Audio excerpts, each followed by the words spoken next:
Why does the Bible speak so strongly about false witnesses? We're in the midst of the whole controversy over Justice Kavanaugh.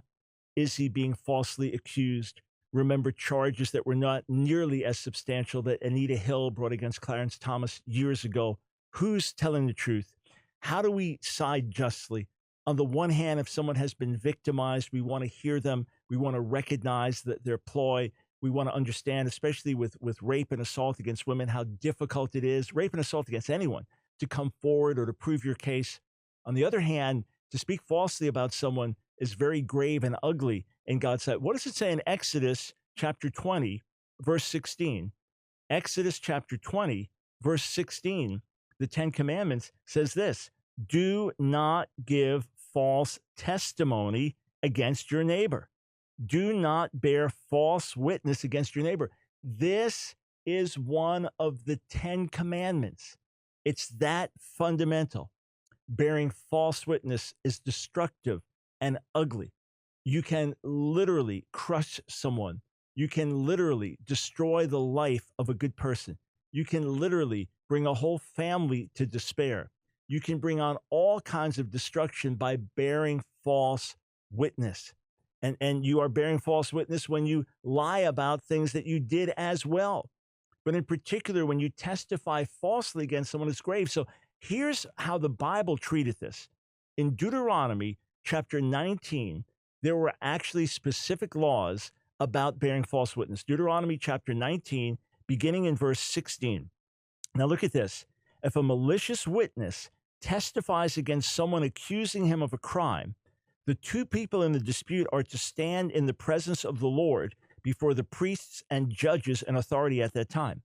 The judges are to make a careful investigation. And if the witness turns out to be a liar who has falsely accused his brother, you must do to him as he intended to do to his brother. You must purge the evil from you. Then everyone else will hear and be afraid, and they will never again do anything like this among you. Do not show pity, life for life, eye for eye, tooth for tooth, hand for hand, and foot for foot. Now, that was under the Sinai covenant. And God established there, and then it's repeated in the New Testament, that every matter must be established under the testimony of 2 or 3 witnesses. And then obviously the judges have to weigh the testimony and seek to discern who's telling the truth and who isn't telling the truth. But the biblical law was so strong, the biblical law was so forceful that, let's say someone lies about you. We're not talking about an innocent mistake. We're not talking about someone who really thought they remembered something, but they were inaccurate. We're talking about someone willfully lying, willfully misrepresenting, which also means if you're not sure, best not to speak. The mind can play all kinds of games, all right? But according to biblical law, let's say someone lied about you and said you murdered this person, whereas actually they did, or they know who did. Let's say they know who did and they're trying to cover for them. You murdered this person, or they just hate you. And because of that, it looks like you're guilty. So they're going to say, you murdered that person. If you did, in Old Testament law, that was death penalty, right? We're not under the Sinai covenant today in terms of all the laws of Moses applying to everyone today. But this was under Sinai covenant. So someone lies about you because they hate you. They got a grudge against you. They see, they can easily frame you. They lie about you and say, you murdered that person. When it's found out that you didn't and they're lying, then they get put to death under biblical law. What they wanted to see happen to you happens to them. That's how serious it is. And then Proverbs chapter 6, beginning verse 16, tells us that there are 7 things God hates. 6, yes, even 7 things that God hates. Proverbs chapter 6, beginning in verse 16. The Lord hates, he detests 6 things. In fact, 7 are detestable to him. Arrogant eyes, a lying tongue, hands that shed innocent blood, a heart that plots wicked schemes, feet eager to run to evil, a lying witness who gives false testimony, and one who stirs up trouble among brothers. These are serious sins, serious issues. And look again, feet eager to run to evil, hands that shed innocent blood, lying tongue, arrogant eyes, one who stirs up trouble among brothers.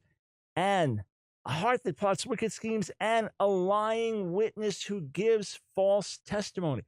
God utterly detests this. Now, how do we evaluate the charges against Justice Kavanaugh? In the first case, a woman comes and says that this happened to her over 35 years ago, and she didn't speak about it until recently in a therapy session. And she was drinking at the time also. Can't really nail down the year the thing happened. Can't really nail down a lot of other details about what happened, but she's sure this is what happened. Now, there are 4 other people who were alleged to have knowledge of this, and every single one of them, including a lifelong friend of hers, had said, we have no knowledge of this. We have absolutely no knowledge of this ever happening. So all 4 corroborating witnesses cannot corroborate, including not just friends of Justice Kavanaugh, all right, but also a lifelong friend of this woman.